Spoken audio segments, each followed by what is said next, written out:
Hi, it's Trevor here. Welcome to my man cave. The leaders of Freedom Church in Great Barton have asked me to speak about being rooted in God in our finances.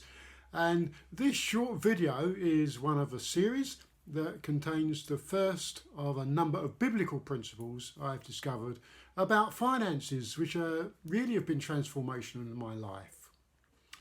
Part of the distinctives of Freedom Church are that Freedom people are blessed to be a blessing. We make generosity our hallmark because of the outrageous grace of Jesus. And so in this message, I want to briefly look at one of the keys to making these statements a reality. If you go back to the beginning of the Bible, the origin of mankind, the first humans, named as Adam and Eve, were given a mandate to work in partnership with God, to take the blessing He placed on them, and in the words of Genesis 1 verse 28, which says, God blessed them, that was the first part, and God said to them, this is the second part, be fruitful and multiply and fill the earth. They were given work to do right from the get-go. Work that was always meant to be enjoyable and fruitful based upon God's blessing. But we know that because mankind disobeyed God, a curse fell on us, which has made work a toil, difficult, frustrating, and for so many painful.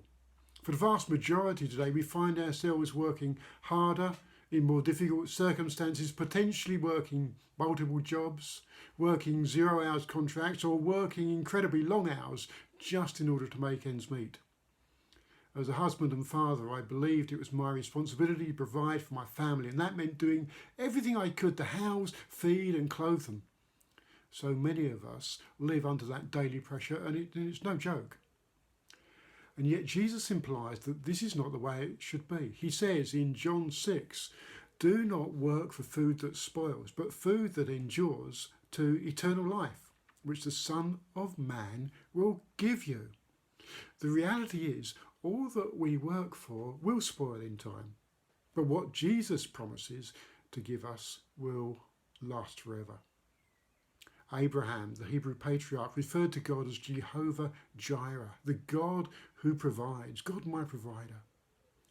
Poetry found in Ecclesiastes 3 says that everyone may eat and drink and find satisfaction in all his toil. And then it adds, this is the gift of God. But hold on a minute, if I worked and toiled, I earned it, didn't I? I deserve it, don't I? Surely. How can that be a gift from God? If only that was true. Just think of those working, for example, in the NHS who've worked through crisis and trauma, particularly over these last 2 years. You'd think that they deserved a bumper paycheck, wouldn't you? We know the reality. Whereas a handful of footballers in the Premier League are receiving weekly paychecks that exceed what many of us earn in a year. Is that fair? Is that deserved? In Matthew's Gospel, chapter 20, Jesus told a strange story involving a group of workers in a vineyard, some of whom worked a whole day in the sun, whilst others only worked the last hour in the cooler part of the day. But at the end of the day, they all received the same pay.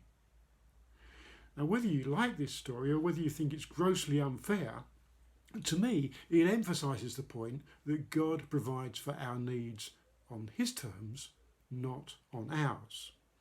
I return to that verse in John's Gospel. Do not work for food that spoils, but for food that endures to eternal life, which the Son of Man will give you. We need to learn to work with the right attitude, that all the work we do is to glorify God. Colossians 3:23 says this, whatever you do, work heartily as for the Lord and not for men.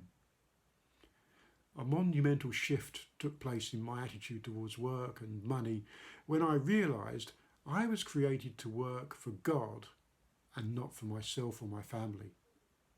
But that God's responsibility and original intent was always to bless me out of His generosity.